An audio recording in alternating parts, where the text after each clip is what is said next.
ये वो जगह है जहां से बाबा का काफिला निकला था। चप्पलें यहां पर पड़ी हुई हैं। आज भी इस हाईवे से जो भी निकल रहा है वो इस जगह पे आके थम जाता था। और आगे जहां पर सत्संग चल रहा था वो जगह भी हम आपको यहां पर लाइव दिखाएंगे।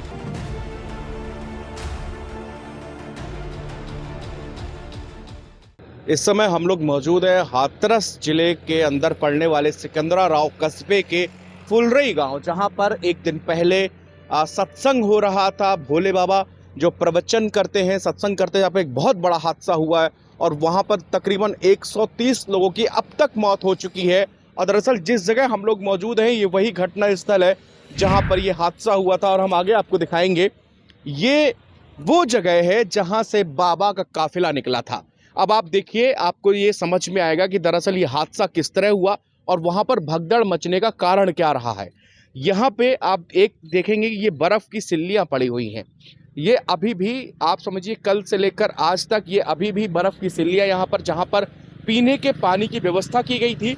यहाँ पर सत्संग सुनने के बाद आप लोग जब बाबा का काफिला यहाँ से निकल जाएगा तो यहाँ पर लोग आएंगे, पानी पिएंगे, क्योंकि भीषण गर्मी थी तो बर्फ की व्यवस्था की गई थी जो कि अभी तक पूरी तरह से गली नहीं। आप देख सकते हैं यहाँ पर पीने के पानी के लिए इंतजाम किए गए थे। अब आपको मैं वो देखिए इस जगह भी चप्पलें यहाँ पर पड़ी हुई हैं, क्योंकि भगदड़ के बाद लोग यहाँ भी आए थे। लेकिन बहुत ज़्यादा भगदड़ इसके पहले में आगे हुआ था, क्योंकि ये जो था ये बाबा का निकलने का रास्ता यहाँ से था। अब मैं आपको पूरा यहाँ से लेकर और मंच तक की स्थिति बताता हूँ, तो उसके बाद आप समझ पाएंगे दरअसल कि ये हादसा किस तरह हुआ, किस तरह यहाँ पर भगदड़ मची। आप देखिए ये सारी चप्पलें महिलाओं की, ज़्यादातर जो चप्पलें हैं वो महिलाओं की यहाँ पर पड़ी हुई हैं, जो इस बात की तस्दीक करती हैं कि यहाँ पर हादसा जो है वो किस तरह हुआ है। और आप देखिए ये रास्ता बनाया गया था। आज भी इस हाईवे से जो भी निकल रहा है वो इस जगह पे आके थम जाता था। ये पूरा कच्चा था, लेकिन बाबा के लिए विशेष तौर से इसमें खड़ंजा बिछाया गया था, क्योंकि उनके गाड़ियों का काफिला उनका मंच तक यहाँ से पहुँच जाए। और यहाँ पर आप देखिए ये पुष्प वर्षा, जो कि बाबा के कहा जाता है कि जहाँ से बाबा गुजरते हैं वहाँ रंगोली बनाई जाती है, वहाँ पे पुष्प वर्षा की जाती है। तो ये इस तरह से इसी रास्ते से बाबा का जो काफिला था वो जो है हाईवे की तरफ यहाँ पर आ रहा था। इसी दौरान क्या होता है कि इस यहाँ पर जैसे ही बाबा के मंच से, और आप देख सकते हैं ये वाहन उसी तरफ जा रहा है और आगे जहाँ पर सत्संग चल रहा था वो जगह भी हम आपको यहाँ पर लाइव दिखाएंगे किस तरह से वो ये पूरा पक्का रास्ता बनाया गया था, क्योंकि यहाँ पर कीचड़ ना हो। भोले बाबा के नाम से मशहूर ये जो संत हैं, जिनके प्रांगण में जहाँ सत्संग चल रहा था वहाँ पर ये हादसा हुआ है।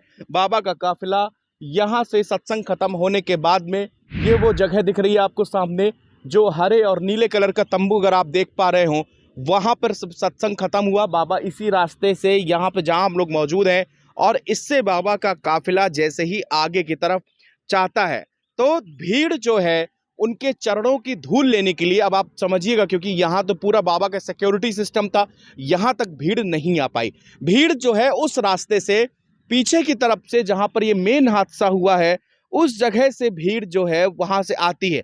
जब तक बाबा का काफिला निकल जाता है, तो जब सिक्योरिटी उनकी पूरी निकल जाती है तो यहाँ से भी भीड़ आती है ताकि उनके चरण लिए। इसका सब ये देखिए, यहाँ पर भी एक मुझे लगता है कि बच्ची का सैंडल है पूरी तरह से टूटा हुआ, इसका एक हिस्सा यहाँ पर है और आप देखिए दूसरा हिस्सा इसी सैंडल का वो आगे जाके पड़ा हुआ है। यानी कि बच्ची अगर यहाँ पर स्लिप हुई होगी, यहाँ पर गिरी होगी, उसके बाद से उसके ऊपर से न जाने कितने लोग यहाँ पर गुजर गए होंगे और वो भी इसी हादसे का शिकार हो गई।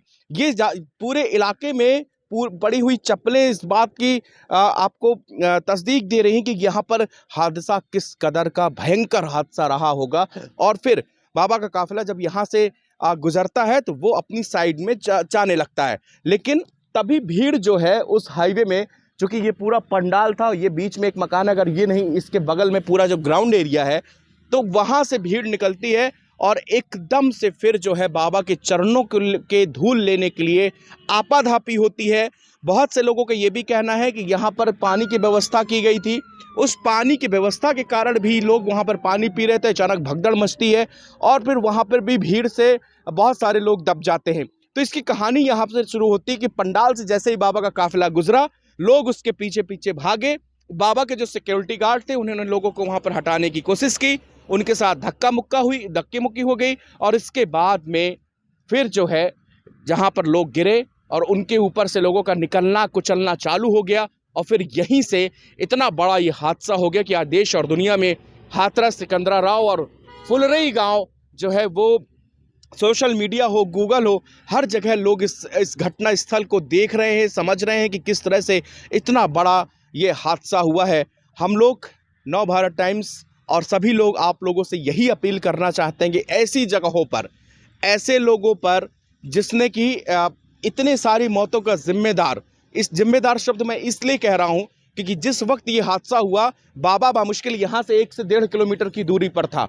अगर मानवता उनके अंदर होती, मैं ईश्वरीय और उन दूसरी शक्तियों की बात नहीं कर रहा, मैं सिर्फ एक जो ह्यूमैनिटी है, एक मानवता शब्द है, अगर वो होता शायद उनके साथ 1200 लोग थे, वो आते, लोगों को समझाते और उसके बाद में अगर बचाना स्टार्ट करते, मौके पर अस्पताल ले जाते, तो शायद इतना बड़ा हादसा यहाँ नहीं हो पाया। क्योंकि जो लोग यहाँ पर मुझे आंखों देखी बता रहे हैं, जो गांव वाले बता रहे हैं, वो मुझे डरा रहा है, परेशान कर रहा है। सरकारी आंकड़ों में 130 मौतें हैं, लेकिन जो गांव वाले कह रहे हैं कि कम से कम 300 से 400 लोगों की मौत हुई है।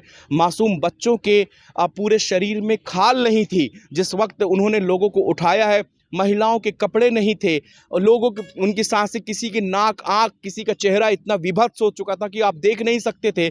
एक आदमी के ऊपर से हजारों लोग गुजर रहे थे, भीड़, जब नीचे कोई इंसान पड़ा उसके ऊपर से कितने लोग गुजर रहे। इसी वजह से ये हादसा हुआ है और ये जगह यहीं से बाबा का काफिला होकर गुजरा था और उसके बाद से शुरू हुई थी, हादसे की शुरुआत हुई और तमाम लोग यहाँ पर मौत के मुंह में समा गए।